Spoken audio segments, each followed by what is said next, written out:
La verdad es que el suceso del que vamos a hablar ahora, lo que pasó en la parroquia de Virgen de la Paloma, del centro de Madrid, esa tremenda explosión que dio la vuelta a España, pone los pelos de punta, sobre todo teniendo en cuenta que es en una parroquia pues tan castiza del centro de Madrid, conocida por todo el mundo, un centro importantísimo del camino neocatecumenal, del enraizado en el movimiento, en todo lo que supone, pues todo lo que tenía lugar allí, tanta vida, ¿no?, que se respiraba en esas salas y que, bueno, no querríamos centrarnos sinceramente en el suceso trágico en sí, ¿no?, que ya eso lo sabemos todos, pues lo duro que fue, sino que querríamos preguntarle a una persona que sabe bien de esto, ¿dónde se ve a Dios en todo esto?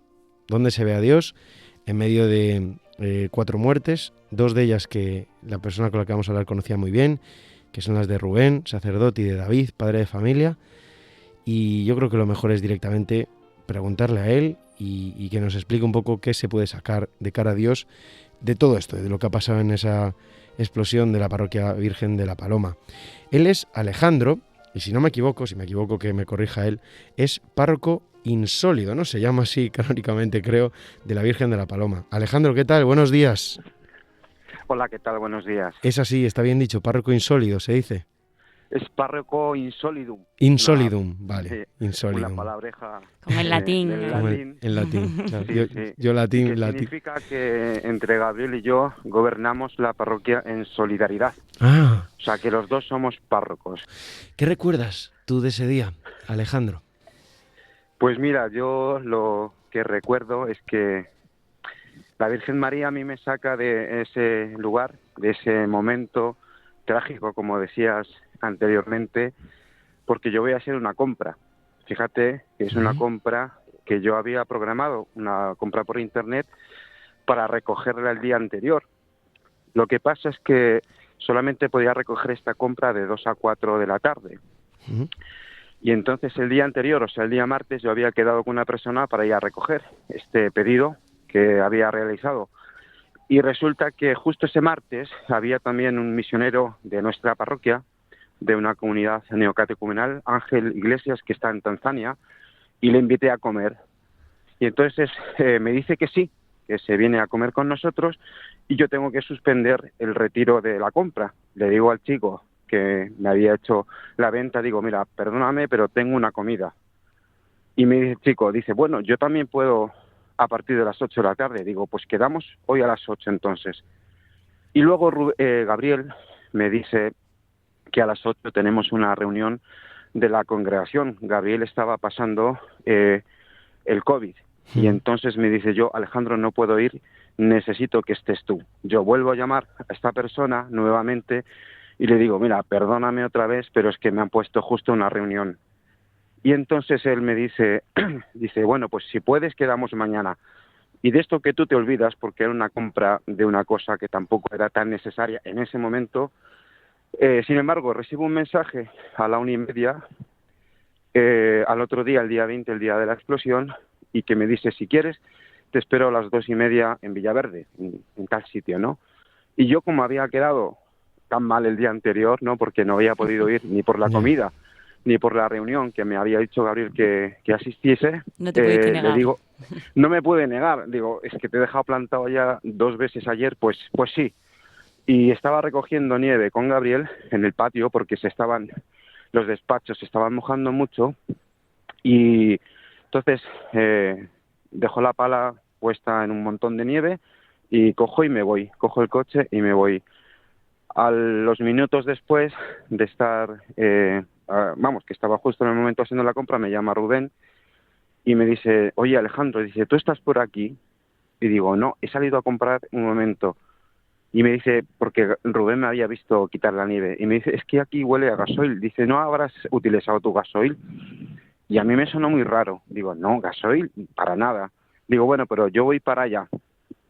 Y cuando voy para allá, pues salgo del túnel de la M30 y salgo por la salida que está hacia Pirámides.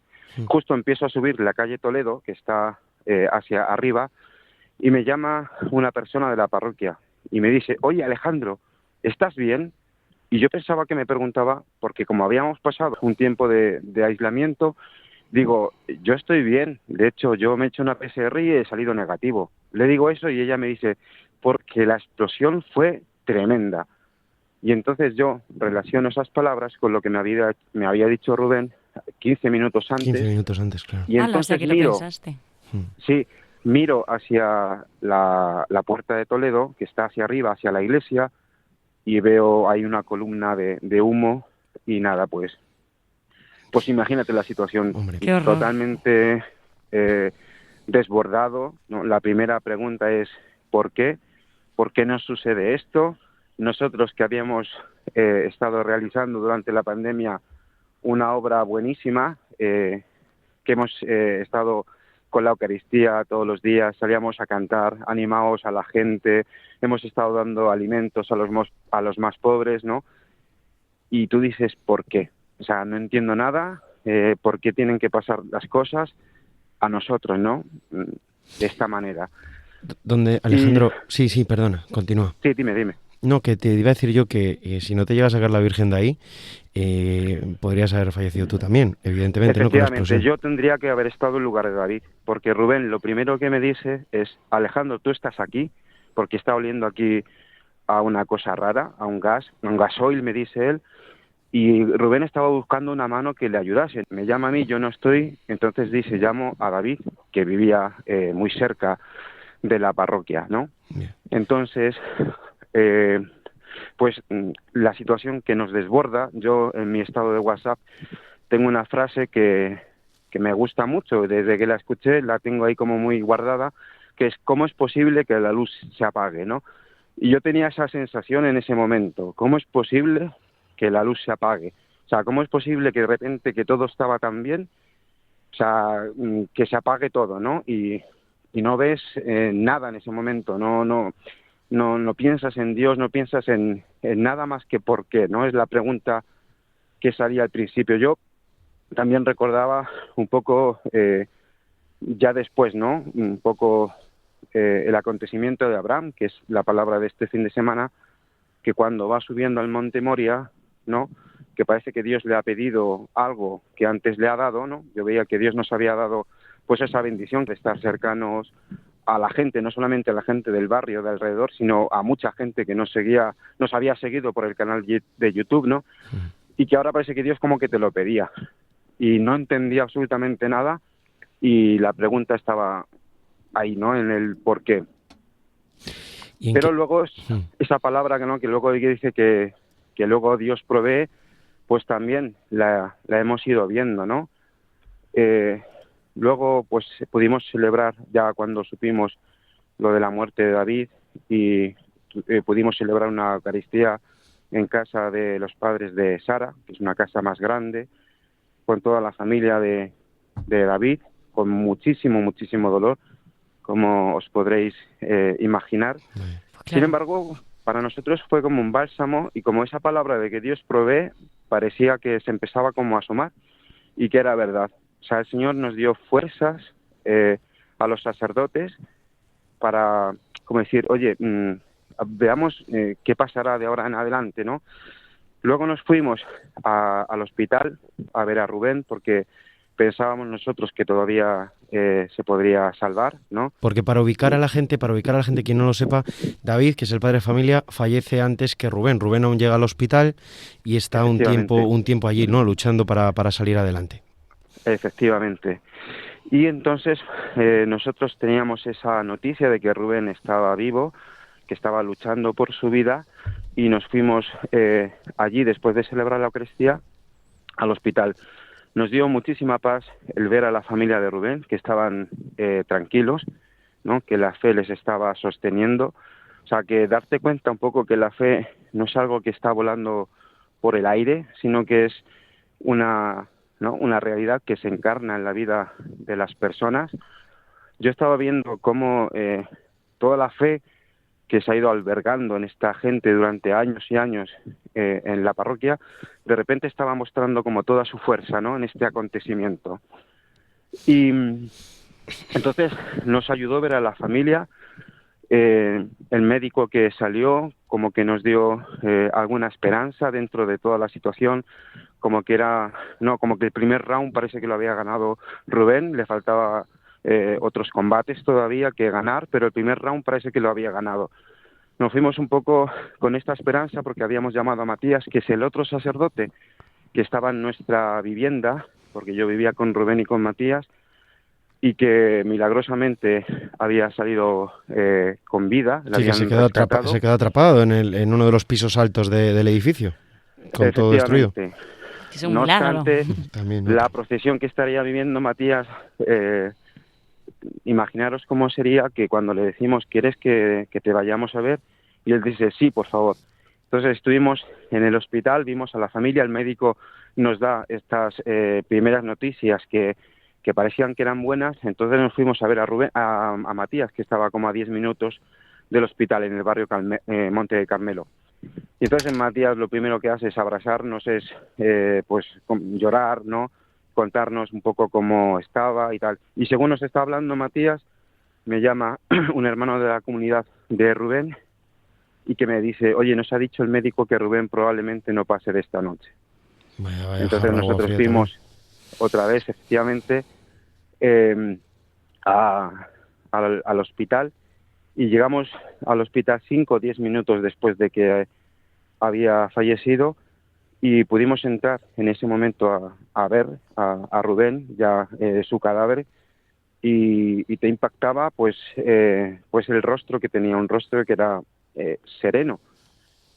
Se le identificaba perfectamente a Rubén quién era, y tenía un rostro sereno a pesar de todo lo que había pasado, ¿no? De pues lo que sale hoy las noticias, todo, o sea, que fue tremendo lo que vivieron estas personas, ¿no? Pero él estaba con un rostro sereno. De paz. Rubén, que si me permites, Alejandro, se había ordenado pocos meses antes de que sucediese esto, y en su primera misa, después de la ordenación, tuvo unas palabras que, si te parece, podemos recordar ahora. Sí. Nuestra alma, que es el demonio, que todos los días se quiere hacer presente en nuestra vida y decir, Dios no te ama, Dios no te quiere, no existe, estás siguiendo... Pues no, se hace presente el Señor y te da paz y te da tranquilidad y dice, yo estoy contigo, yo te amo, entra en la cruz, entra en el sufrimiento, cada día, pídele ayuda al Señor y aparecerá, y estará contigo y te ayudará en las dificultades. Yo os animo a todos a esto, a ver cómo está el Señor, cómo ha sido fuerte con nosotros, cómo no nos ha abandonado, para que podamos entrar en esta alabanza, cantar esta alabanza al Señor, que libera la vida del pobre de las manos de gente perversa, de estos demonios que van en nuestra contra, de tantos enemigos que se pondrán en nuestro camino. Pues Dios aparece para ayudarnos cada día. Cuando escuchas estas palabras de Rubén en esa Eucaristía, ¿qué es lo primero que se te viene a la cabeza? ¿Qué es lo que piensas? Sí, que no cabe duda que Dios se hizo fuerte con él en ese momento. Ya a posteriori, cuando ves todo el acontecimiento desde otra perspectiva, ¿no? Te vas alejando un poquito. Y a mí me impresionaba, por ejemplo, que los bomberos nos comentaban qué entereza ha tenido Rubén en ese momento, porque él, como tenía sus miembros inferiores y también la pelvis toda destrozada, o sea, con el dolor que debía sentir en ese momento, él lo único que le preocupaba era dónde estaba su amigo David. O sea, que a pesar de todo el dolor que estaba sintiendo, Dios, o sea, que le hizo vivir este acontecimiento así, más preocupado de los otros que del mismo. Y los bomberos también decían, con estas palabras, que es curioso que hoy sea el domingo de la transfiguración, pero decía el bombero, Rubén tenía el rostro iluminado. Fíjate qué pasada. Nosotros es que nos tienes aquí a los dos calladitos, escuchándote, porque fueron unos días también, que nosotros que lo vivimos un poco desde fuera, pero igualmente pues lo sentimos como que sois nuestros hermanos, ¿no? Y sí, lo vivimos con una pues eso, con una incertidumbre. Y angustia, y mucha una angustia. Yo recuerdo cuando decían que Rubén estaba en el hospital vivo y cuando decían todas estas cosas y estábamos todos rezando muchísimo, ¿no? Por vosotros, por él, por su familia, y luego ver cuando vimos el entierro, que lo transmitieron por YouTube, que fue también una muestra de fe, es lo que decía, ¿no? Pero fue una fiesta, o sea, yo lo recuerdo como una fiesta. Sí. El entierro fue una fiesta. Y el hermano hablando, bueno, fue un espectáculo. Y pues eso a todos nos ayudó mucho. Es verdad que ahora nosotros, como estamos más separados, por así decirlo, que vosotros, pues lo recordamos, pero no lo vivimos en nuestro día a día. Yo quería preguntarte cómo estáis vosotros ahora, cómo está la parroquia en general, cómo están pues tanto todas las familias, todos los jóvenes, los mayores, los sacerdotes, en estos momentos, ya después de, como tú decías, ¿no? Ahora que está todo un poco más alejado. Sí, bueno, como decías tú, que decías que habéis rezado por nosotros, eso es lo que a nosotros nos ha sostenido, sinceramente, porque o sea, nosotros somos de carne y hueso. Sin embargo, la fuerza que nos ha dado el Señor ha sido tremenda, ¿no? O sea, también es verdad que Dios, cuando acontece un suceso como este, así tan que te desborda, pues también te da una fe en esa medida, ¿no? Que también te desborda. Y nos ha ayudado mucho, como decía, las oraciones y el apoyo de tanta gente que nos ha escrito a través de correos, que yo pasaba en estos días por la parroquia y la gente se ponía la mano, el puño en el corazón, me decía como, estamos con vosotros, estamos rezando por vosotros. La gente que siempre me pregunta, si necesitáis algo, decía que recéis por nosotros. Y es verdad que el Señor nos ha ayudado muchísimo a nosotros para afrontar pues todo lo que ha acontecido, que no solamente la muerte de nuestros compañeros, sino todo lo demás, ¿no? Uh-huh. Y luego, pues de las familias, nosotros estuvimos rezando con las familias, no sé si a la semana siguiente del entierro o a la semana posterior, y también pues a nosotros nos ayudaba en la fe el ver que estas personas estaban sostenidas. Fuimos una tarde a rezar unas vísperas con los padres de Rubén, y una de las oraciones que hizo su padre dijo, yo te doy gracias, Señor, porque en este acontecimiento no he dudado de tu amor. Y de verdad que a mí se me saltaban las lágrimas, porque lo decía, o sea, con una experiencia de vida que es que tú podías decir, pero no lo ha dicho como una frase que quede bonita, sino que era lo que estaba viviendo. Uh-huh. Y entonces ver que las familias están viviendo los acontecimientos así, lo mismo Sara, hemos estado también comiendo un día con ella, la esposa de David, la viuda de David, pues también, o sea, que ella está bien dentro de todo el dolor, como se supone, como es obvio, pero que está bien y que también está pues en pie, intentando digerir toda esta situación que no es fácil, como Dios permite esta situación, pero también, como decía antes, viendo que Dios te da la fe para vivir este acontecimiento. Lo mismo los padres de David. Un día que estuvimos rezando con ellos me impresionaba porque la madre de David nos contaba que justo ese día, después de dejar a los niños en el colegio, les llama y le dice, ¿estáis en casa? Y dice su padre, sí, estamos en casa. Y dice, pues voy a tomar café con vosotros.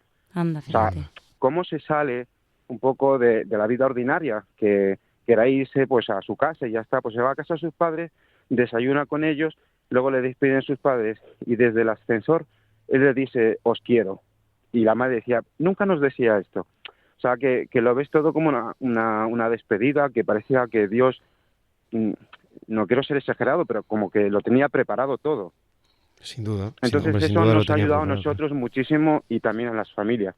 No obstante, hay momentos pues de mucho de sufrimiento, claro. De tribulación, pero bueno, el Señor está cerca de los atribulados. Pues sí. Yo precisamente, Alejandro, te quería preguntar ya una cosa. Ya, bueno, decíais que la gente allí, claro, os quiere, ¿no? En cierto modo, ¿no? Y os tiene cariño y os hacía ese gesto con la mano, con el puño en el pecho, como de estamos con vosotros, si necesitáis algo, decirlo. Y es que a mí me gustaría recordar cuál fue vuestra labor, esa que nombrabas al principio, y qué fue lo que hicisteis durante todo ese confinamiento. Mira, yo te cuento mi experiencia. Yo estaba en el hospital a primeros de marzo, ingresado con una neumonía bilateral, con COVID, ¿no? Y a mí me mandaron un vídeo vuestro cantando en la puerta de la iglesia que, tío, no podía parar de llorar de la emoción. O sea, me dio una energía, de verdad, te lo prometo, ¿eh? Como vosotros todos vestidos de sacerdote de negro, ahí cantando el Resistiretos, digo yo, joder, macho, es que esto no está pagado lo que están haciendo estos hombres aquí en La Paloma. Y fíjate, te voy a poner un fragmentito para que también lo pueda recordar la gente. Estupendo.